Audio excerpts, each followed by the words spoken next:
For those of you that don't know Dr. Lerman, I'll just do a quick introduction of his background. Colonel in reserves, Dr. Lerman had served over 20 years in military intelligence. He also served for a while as the head of the Israel and Middle East office of the AJC.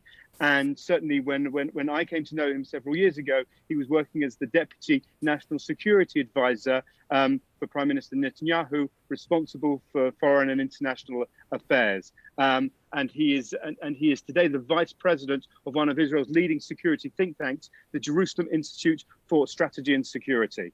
We're going to do this webinar in a slightly different format. I'm going to hand over to my colleague, senior researcher, Sam Nerding, who's going to start a Q&A. But after that, after several questions, we are going to have time to take questions from the audience as well. So if you want to either put a message into the chat or raise your hand on the chat, so we can then go to you and ask questions.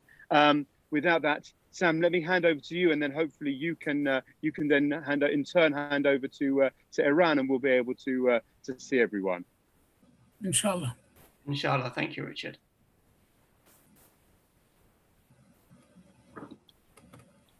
Okay, I am now the host. I'm going to start the Q&A.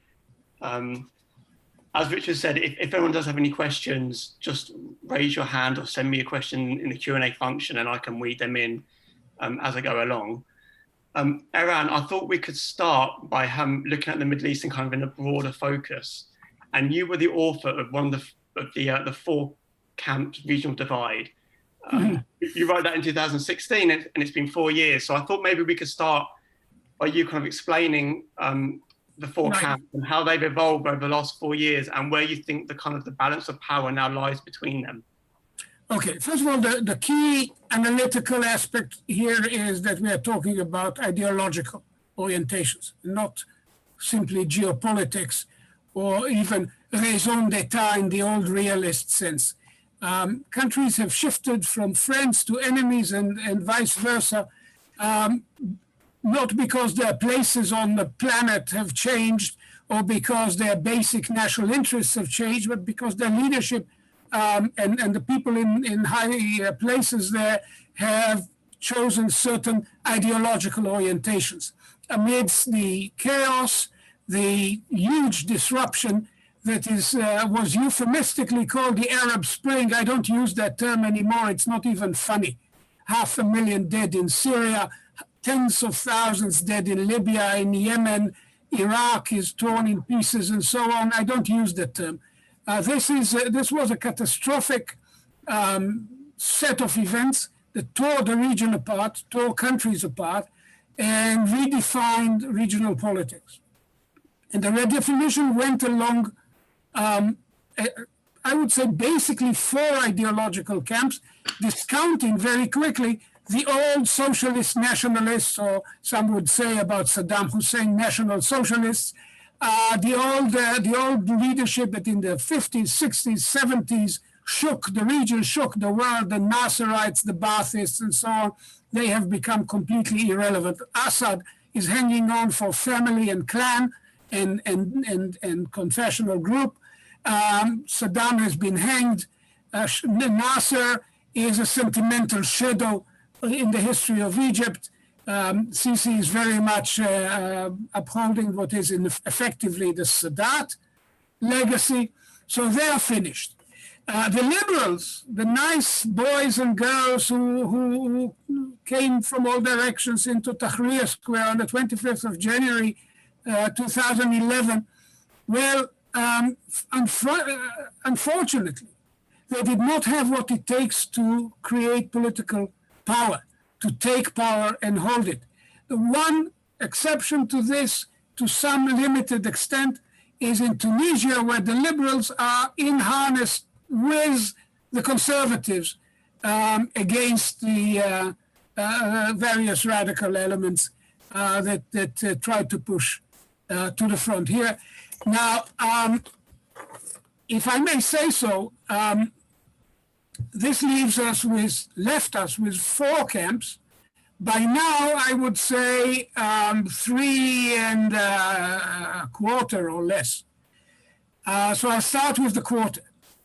when I originally used this taxonomy of camps, by the way, game of camps, I used it, euphemistically, like the Game of Thrones, only it's not graced by ambitious blondes and cuddly dragons. This is just a bloody mess all over the place.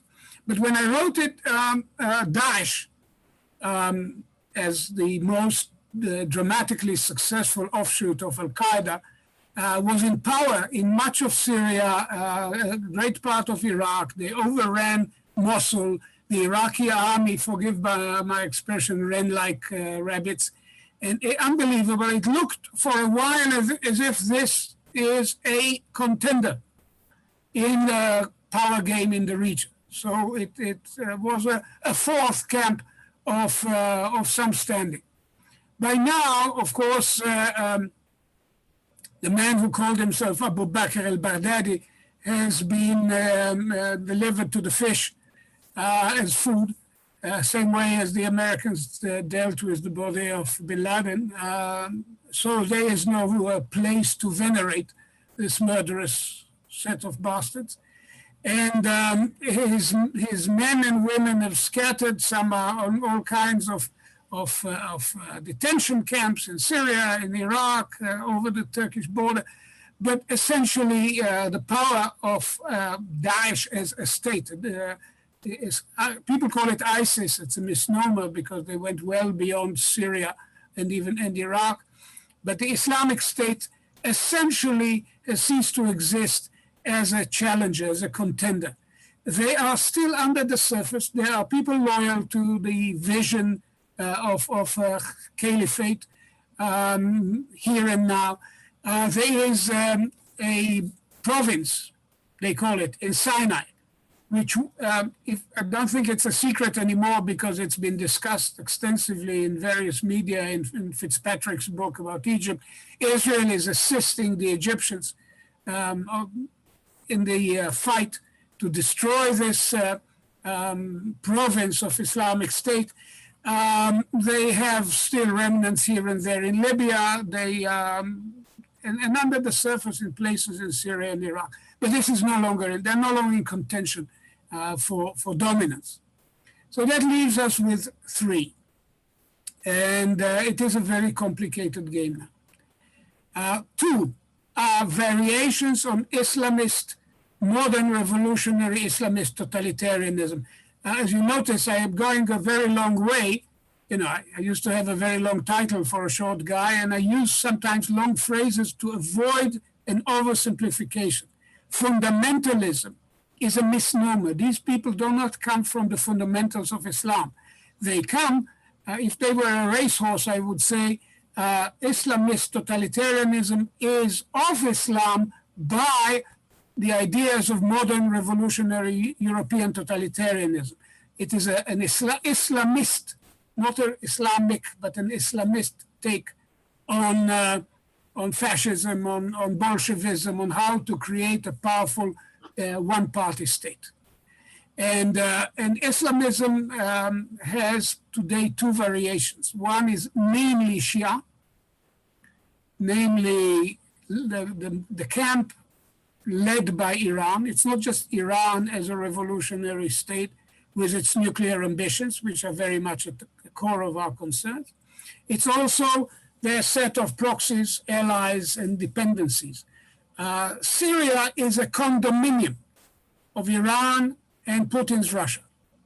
Lebanon is in the full, powerful, murderous grip of an Iranian proxy, namely Hezbollah. And we see increasing dismay. Macron yesterday was openly criticizing Hezbollah's grip on Lebanon. Many Lebanese are very angry. Some have suggested that Hassan Nasrallah should be hanged for his role in creating the rotten state that gave them the explosion on the 4th of August. But that doesn't change the situation. Hezbollah still has an iron grip on Lebanon.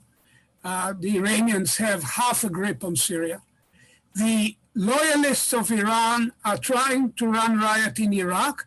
I have to say that it is my impression, and not my impression alone, of course, that Prime Minister Mustafa Kazemi is actually reeling back or Iranian power. He's doing what he can to limit, to curtail the ability of Iran to use the Popular Mobilization Forces, the Hashd-e-Shaabi, the militias in Iraq, as Iran wishes, as Tehran wishes.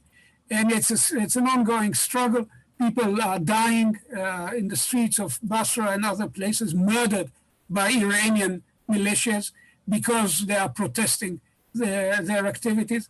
But at least what Kazemi is doing is probably taking Iraq in the right direction. And of course, there are the Houthi rebels in control of much of Yemen, which have they may come from a slightly different sect within the Shia. To those of you who are connoisseurs of Islamic history, I would say that the Houthis are fivers and the Iranian Shia are 12ers, depends which was the last imam to vanish. But it doesn't matter. They are by now an Iranian proxy force launching missiles into Riyadh, into civilian targets in Saudi Arabia, fighting the Saudis and the UAE forces in pitched battles in Yemen. This is not a war the Americans are fighting. This is, for a change, a war that the Saudis and the UAE troops are actually fighting and dying in. And this is a war for the future of Islam, because if the Iranians, through the Houthis, can threaten Saudi control of Hijaz, namely of Mecca and Medina, the two holiest places in Islam, this would really have global consequences. So this is not just a tribal fight in some godforsaken mountains. So this is the Iranian camp. And there's also an offshoot on our border, not only Hezbollah in the north, but Palestinian Islamic Jihad, which Hamas tolerates the ability of PIJ, Palestinian Islamic Jihad in Gaza, to carry arms, to have their own rockets from time to time to provoke Israel on their own, because they are afraid that if they go after them, if they assert their governance in Gaza at the expense of PIJ, that will make their Iranian friends angry, and that would shut some of their lines of supply, military supply. So we have a network here of Iranian-led groups and subversive elements and terrorist cells and elements which endanger the stability of the region, because the ultimate purpose of the Iranians is to overthrow the existing order. So that's one camp, and we have to take this as the ultimate priority for two reasons. One, that Iran is openly committed to our destruction. Or let's say, in order to legitimize the Iranian revolution, they are in the business of destroying Israel. Whether they think they can destroy us or just break our will to survive is a nuance. The issue is that they are committed ideologically to see us disappear from the face of the earth. And for reasons that are familiar to anyone who knows anything about modern Jewish history, we take such attitudes very seriously. Another story, also dangerous, but not at the same level, but nevertheless quite problematic, comes from the camp that is today led clearly and aggressively by Tayyip Recep Erdogan in Turkey. In close alliance that has already emerged 10 years ago and more, I would say I can trace it back to well in the previous decade, I mean in the 2000s. This is in close alliance with the Qataris. Qatar has made itself stand out. They're rich enough to do as they wish. Shard, among other things, is a Qatari piece of property. But they have made a point of you will forgive my rude language, but I used to say that Allah has shown his sense of humor by making Qatar the shape of the finger.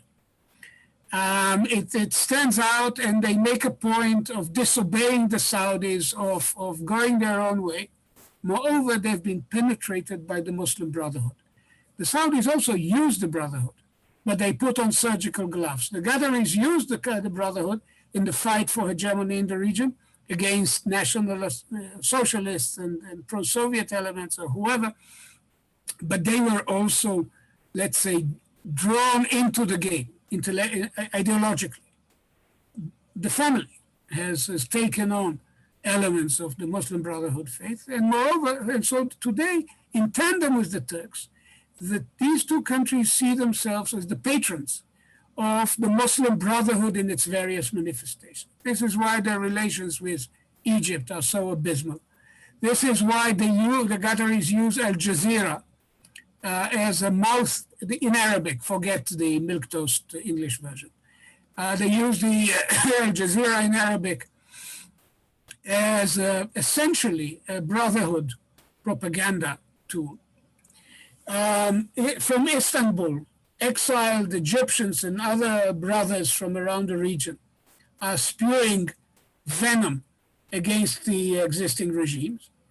And where the Brotherhood is in control, which is in two places, more or less the dominant element in the Tripoli government, the so-called Government of National Accord. When you see a name like Government of National Accord, you know there's deep national discord.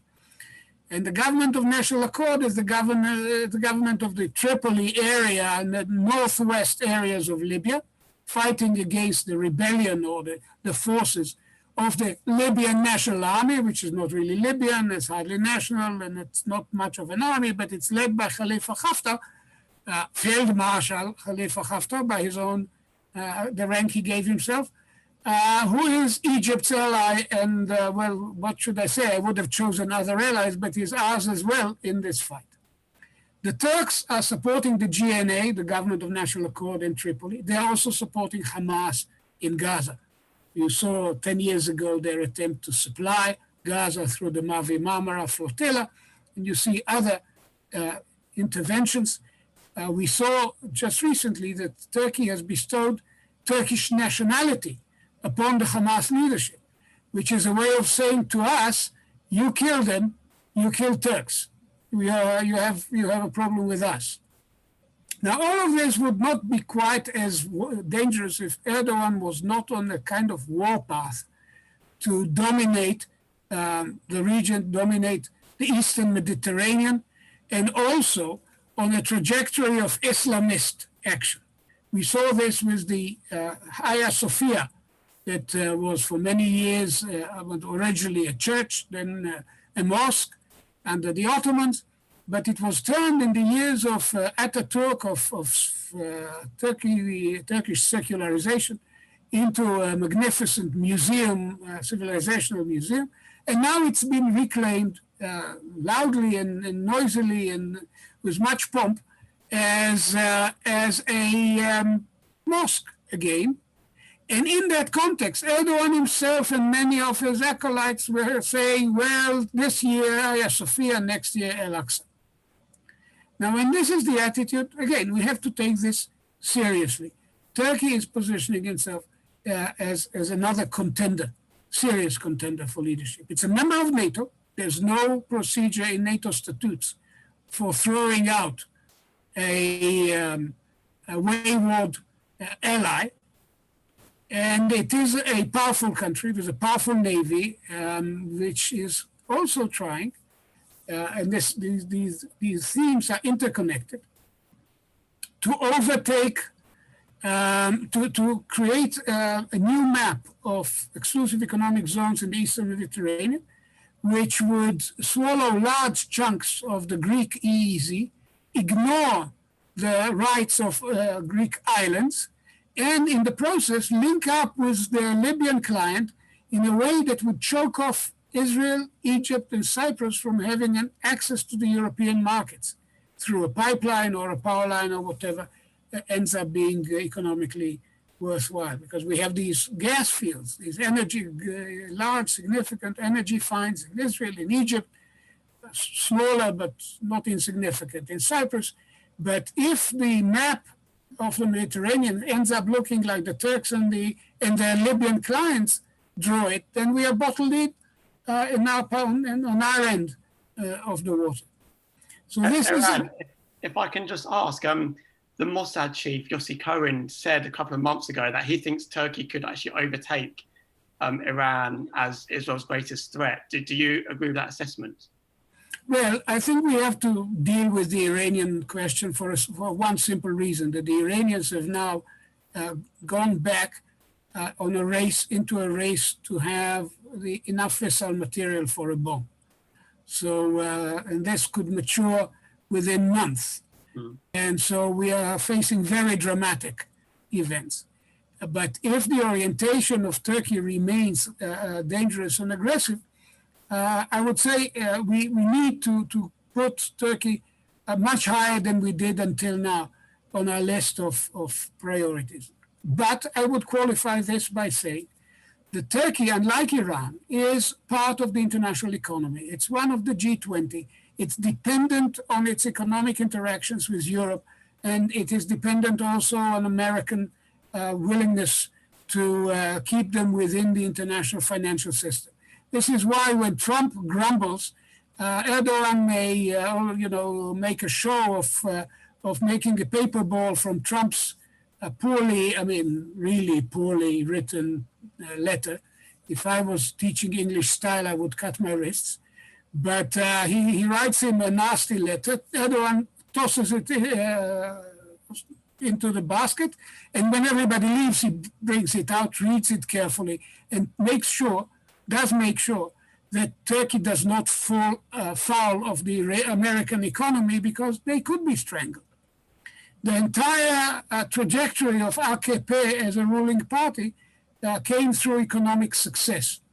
It took millions of people from the poor, to use a Brazilian term, favelas, the Turks call it the gecekondu's of the Turkish cities, into lower middle class, high-rise apartment buildings. He gave the Turkish economy a huge boost. But it's faltering, and now it's doing much less well than it did, and this does create leverage. Moreover, if the third camp, our camp, the camp of stability, basically comes together against both challenges, the Iranian and the Turkish challenge, this is something that neither Iran nor Turkey can ignore. And I would say that in this context, we saw two seminal events within a week of each other. And all attention, all the limelight, of course, because of Trump and his shenanigans, and because Netanyahu was there, and it looked like a very dramatic event, although it basically just capped things that have been brewing for years. We saw the signing of the agreements with the United Arab Emirates and Bahrain. But a week later, Israel signed the statute of the Eastern Mediterranean Gas Forum, which is much more than a gas forum. Essentially, it's a strategic alignment to contain the Turkish challenge. And the list is very striking. That's Italy, Greece, Cyprus, Egypt, Israel, Jordan, and the Palestinian Authority. I mean, in the midst of all these rumblings about a total breakdown in relations with the Palestinians, their energy minister signs a document alongside Steinitz and the five others. So this is because at the end of the day, on this set of issues, we have a common interest. We support the Greek-Egyptian map that was signed in August. It was signed on the 6th of August. The United Arab Emirates came out in support of the Greek-Egyptian position a day later. We came out in support 6 days later, on the 12th. On the 13th came the announcement of the Israeli-UAE breakthrough. These things are connected. They are related. They come from the fact that we are now in the same set of trenches facing both the Iranian challenge and Turkish ambitions. The UAE has been training with the Greek Air Force and the Israeli Air Force in Greek airspace for a couple of years now. The Egyptians are also part of the, of course, Eastern Mediterranean equation. And interestingly enough, President Macron has committed France to a very firm pro-Greek, pro-Egyptian, and therefore by definition pro-Israeli position on the easy demarcation questions and other Turkish provocations and the Turkish intervention in Libya and so on. So we have a camp led by Iran, a camp led by Turkey, and a consolidation of the counter camp that I call the camp of stability, which basically includes 5 out of the 6 Gulf states, Jordan, Israel. Paradoxically, I would count there also the Palestinian Authority security forces, although Abbas is making noises about going over to the Turkish side of the ledger. But I'm not sure that everyone in the Palestinian leadership would be happy to see Hamas dominant, because that's what's going to happen if Turkey calls the shots. Egypt is definitely part of the camp together with us. So are Greece and Cyprus. We have to stop thinking Middle East and start thinking Eastern Mediterranean. So is Haftar in Libya, Morocco to some extent, Tunisia. The Algerians are, and the Tunisians are a bit ambivalent. And with the French sort of as a Western anchor of this alignment, I think we have what it takes to hold the line against the challenges. Much depends on where the US would go. We see that our German friends have an instinct for mediation, so they don't commit themselves to either side between they have a good relationship with Iran, and they are trying to open up channels of communication between Turkey and Greece.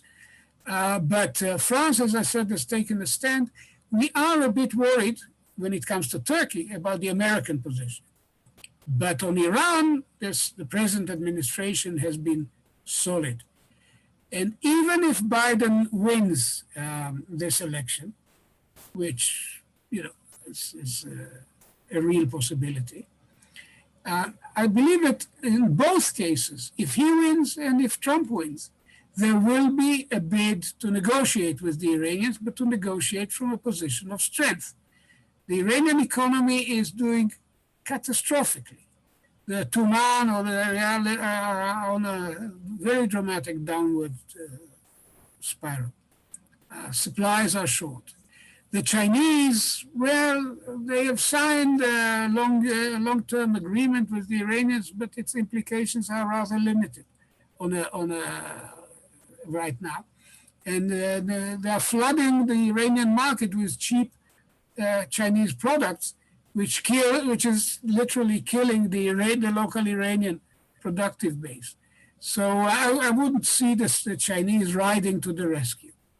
The Russians can give them some arms just to annoy the Americans. There are things that the Russians do, knowing that they have very serious consequences, but as long as this is a finger in the American eye, people in Moscow simply cannot resist the temptation. But at the end of the day, Iran cannot be rescued by the Russian economy. The Russian economy, let us remind ourselves from time to time, is the size, 4% of the size of the aggregate NATO economies. So let's remember, this is a sick bear with serious diseases, background diseases. And so I think that if maximum pressure is maintained, and I would think that even Biden, much as he wants to just go back to the JCPOA, would not let go of effective leverages if the challenge is to bring Iran back, not to the table, but to the point in terms of their stockpiles that existed 2 or 3 years ago. You need very significant leverage to force Iran to disgorge what they've been producing, what they've been gathering. So I see Trump would certainly try to negotiate from utilizing the Iranians' utter dismay if he is reelected. And Biden would be obliged, I believe, to use leverage in order to make that negotiation more successful. because neither Obama nor Biden wanted to see Iran become a nuclear power. Everyone should understand this will be the end of the world as we know it, because Turkey would come very quickly afterwards, Egypt possibly, the Saudis certainly, the UAE may then use its recently inaugurated nuclear industry to go military. And with this will collapse the entire dam of the NPT that has been built painstakingly since the Cuban Missile Crisis in '62. So it's really in everybody's interest, not just Israel. Eran, you mentioned there the two different approaches from Trump and Biden, and I agree with you that I think they both want a new grand deal with Iran. If Biden is elected and he does bring the US back to the JCPOA, how does Israel navigate that? How does Netanyahu, does he come out and publicly denounce it like he did with Obama in 2015, or does he have to be a bit more cautious with Biden and go along with that? It's not just a question of Netanyahu, because, you know, we are in the midst of major political and even legal turmoil here. But any Israeli government is bound to make it very clear that Iran should be kept away from the bomb, not for years, but in perpetuity. And this was our gripe with the main gripe with the JCPOA were the sunset clauses that basically said down the road, in the middle of this decade, the 2025, Iran would be off the hook, producing as much fissile material as it feels like. And we all know where this would lead to, because the entire JCPOA as a document opens up on page 1 with a blatant lie that this is not a military project. But of course it is, and it's never been anything but a military project. And just in case people need evidence, we stole the entire archive and brought it over. And the evidence is unambiguous, 100%. This is a military project. It has not served any other purpose that anyone is aware of. So it has to be stopped. And we would be there, I believe, both in whoever negotiates, Biden or Trump, as the player, the country that outlines the alternative to a successful negotiation. And that alternative is military action with all its consequences. This is what the Obama administration encouraged us to say, not necessarily to do, but to say, going back 10 years in 2010. And this is what helped persuade countries like China to vote for the sanction system. So our role, regardless of politics, our role would be to remind the world that we are not going to tolerate, Israel will not tolerate Iran's presence in our region as a military nuclear power. We have something in Israel called the Begin Doctrine. It was formulated clearly, unambiguously, in 1981 when he gave the orders for the destruction of the Iraqi nuclear reactor, which would have given Saddam the bomb by the late 80s if it had it not been stopped. And there was already another case of implementation of the Begin Doctrine by Eran in 2007. This is a pillar, I call it one of the 7 pillars of the Israeli defense concept, alongside deterrence and early warning and overwhelming military outcome, decisive outcome, and the defense capacity, technological superiority, the system of Israel's alliances in the region and beyond the region, mainly, of course, the United States. These are the, let's say, the standard 6, and the Begin Doctrine is the 7th pillar. We will not allow a country committed to our destruction to lay its hands on the capacity to destroy us. So that's the core of where we would come. Whether at least this leads to diplomatic maneuvers or to an overt public dispute is very much dependent on where the American administration would come. I think that Biden has made it very clear, even in the debate, that he is not a Sanderite. He doesn't think that America is at fault all the time, and the Iranians are saints. And so I think he would play hardball, and certainly Trump would. And that's what we're looking at for 2021. Right. I wonder if I can get your kind of opinion on how the Europeans have reacted to Trump. They obviously share Washington's concerns about proliferation of Iranian arms in the region, but they've made it very clear of their opposition to the American steps to reimpose the arms embargo or the snapback, the sanctions. Have you been surprised by the EU's kind of resilience to the Trump administration's approach to Iran and the JCPOA? Let me be very delicate and say that European demonstrations of spinelessness come as no surprise to the average Israeli. We've seen enough of that over the years. Nothing would surprise us. Yeah. If there's one thing which is surprising is that the French are actually quite robust in tackling some of the Iranian challenges. But others, what can I say? If my only choice in life is between Germans who like war and Germans who hate war, well, I still prefer the Germans who hate war, but please let them just stand aside and let us do what we need to do to survive. Britain has been busy with other things and has left relatively limited mark on the Iranian issue, but going back 10 years, it was a very significant intelligence and policy player, and it should come back as a significant player. France has taken a very firm position. They've always been very jealous of their privilege as a member of the Club of Five. They know that if Iran breaches it, it will become fairly meaningless. They've always had a grudge against the Iranians and the Syrian Assad's regime in Syria, which is for raping their dainty daughter in the Middle East, namely Lebanon. And so the French have been quite firm on some issues. But when it comes to the snapback and to sanctions, I think Europeans have let their visceral dislike of President Trump, which in itself is not so surprising. The man's a brute.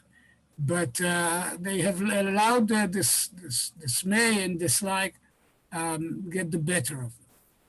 I would say that back 2 years ago, a bit more, when May or towards May 18, Macron was in talks with Pompeo, and basically the French indicated that they would like the JCPOA to be modified. They would like to see the sunset clauses overturned. They would like to see the question of ballistic missiles put into focus, and so on. And it seemed for a moment as if there could be a common European or common French-American position. But then you may have noticed that the Donald doesn't do nuances. Mm-hmm. And so the Macron compromise was pushed aside. And I think this set the stage for what we are seeing in Europe now. But whether Europe likes it or not, we are not going to relent. If need be, we will throw the region into the turmoil that will flow from a military action if nothing else would stop the Iranians in their tracks, because we simply cannot allow our children and grandchildren to grow and live in the shadow of people with such ideas having possession of the bomb. Right. I have a question from one of our attendees. It's about China. Do you think that maybe you passed quite lightly over the kind of China-Iran oil and gas deal which happened in the summer?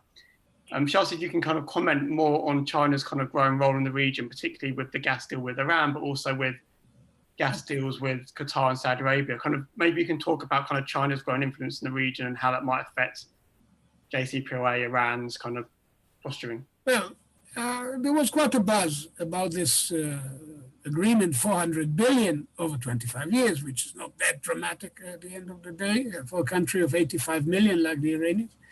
But when we started looking into it at the JISS, it turns out that this is a deal that was signed already in 2016, and it's being rehashed or republished in an interesting timing, but there's nothing new about it. Moreover, Iran is on the Chinese have a 5-grade list of relationships. Grand strategic friend, whatever, they have a different language. They don't use the term ally. They don't want to, like Britain in Lord Palmerston's day, they don't sign treaties of alliance, but they have friends, they have partners. And on that list is Iran on the uppermost grade, and grade 5. And so are Egypt and the UAE and Saudi Arabia.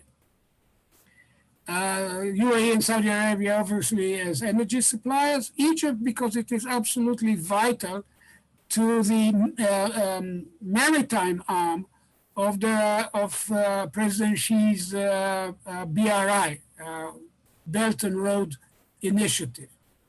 The maritime Silk Road that basically circumnavigates India into and into the Eastern Mediterranean and to European markets is a very important element for grand Chinese strategy.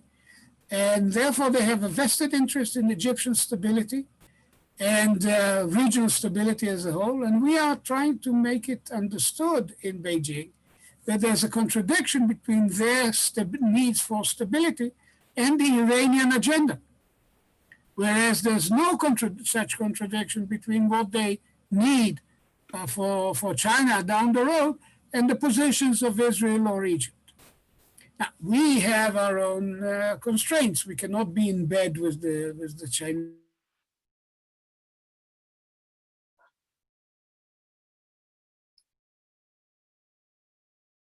Oh, I think we've lost Eran.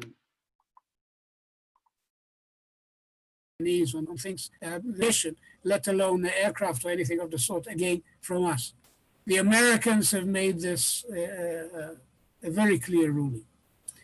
But in the murkier waters project in the port of Haifa, infrastructure projects in the Tel Aviv conurbation, the railroad from Eilat to the Mediterranean, I'm not sure that we should look at what the Chinese are doing really as a zero-sum game.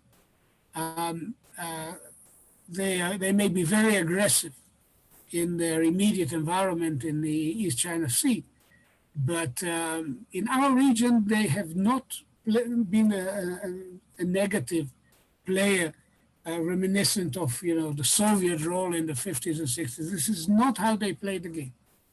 Is there a concern that China could be part of these deals? They could be kind of giving nuclear know-how, maybe Saudi Arabia or the UAE, that the US and Israel and EU partners wouldn't also be happy about. Is there a threat of China getting involved in kind of nuclear? Quite frankly, military nuclear knowledge, if it comes to Saudi Arabia, will not come from China. It will come from a friend and ally of China, namely Pakistan. The Pakistanis may have had some help from the Chinese at some point, but when it comes to weapons. But if the Saudis, I wouldn't be surprised, quite frankly, if the Saudis have not already purchased a couple of these insurance arrangements that would give them access to pieces from the Pakistani arsenal in extremis, in a situation of extreme danger. So it's not so much China as Pakistan that the Saudis would look to. One of the questions, we've not actually touched much on the arms embargo, which is about to be lifted this month on the 18th of October. how concerned is Israel on the lifting of the arms embargo? Does it actually think anything drastically is going to change after the 18th of October? Well, the Iranian regular forces are not that much of a threat to us. We are faced, it's more a question of subversive activities by the IRGC on our border and mobilizing local elements for things that you don't actually need sophisticated weapons from abroad to carry out.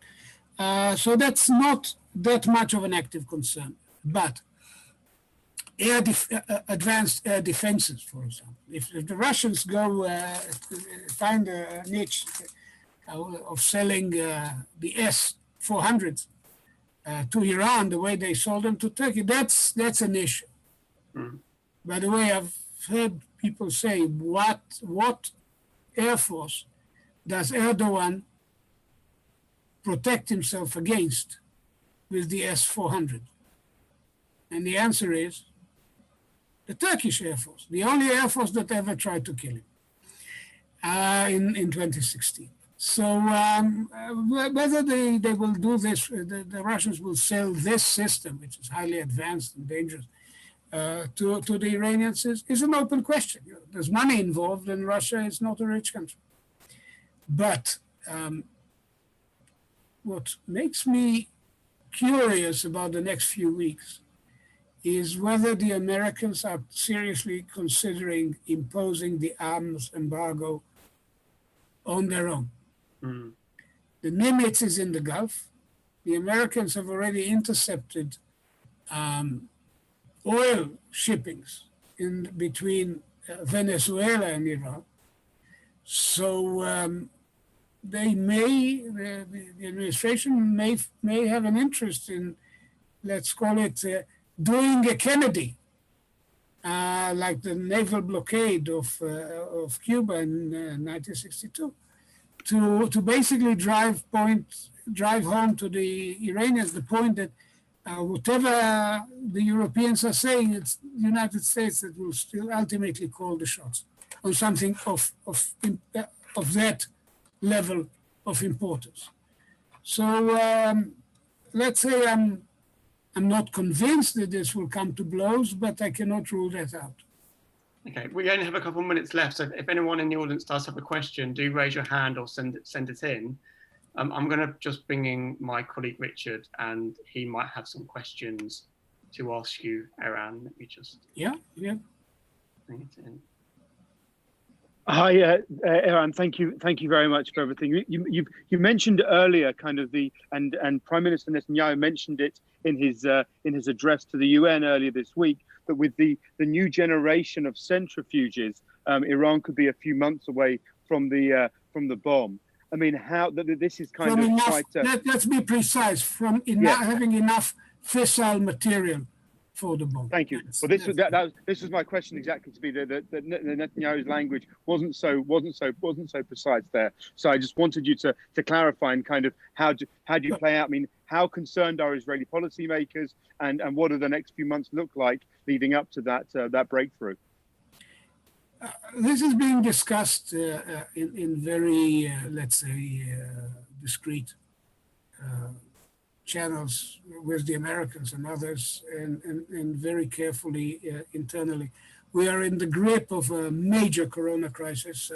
I never imagined that we would end up having the highest level of contagion in the world. Israel, well, I know some of the reasons, but it's still very troubling. So in terms of public attention, media attention, political attention, they are all going elsewhere right now. But the fact is that the Iranians are enriching, and that the threshold of a capacity for a breakthrough, that's to say the last jump from 20% and more than that to 94%, which is weapon grade uranium-235, that cannot be ruled out, and therefore I cannot rule out drastic action to stop them.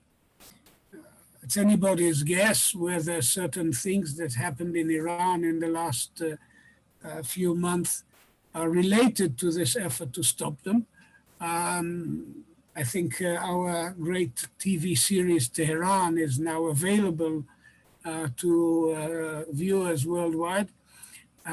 You can choose to take this as alternative history or not, but we are taking actions. I think that's fairly clear to prevent the Iranians from certain things like gripping Syria. This is related because if they grip Syria and if they can do whatever they want in Lebanon, then if we do feel the need to go and take out their nuclear facilities, then they would be able to pose a counter threat the way North Korea is threatening the South. Don't you dare do anything about our bomb, because if you do, we'll set your cities on fire.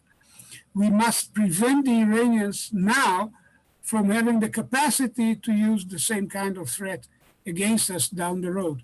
And this is why Israel continues to be deeply engaged in what is called the campaign between the wars, CBW, if you wish.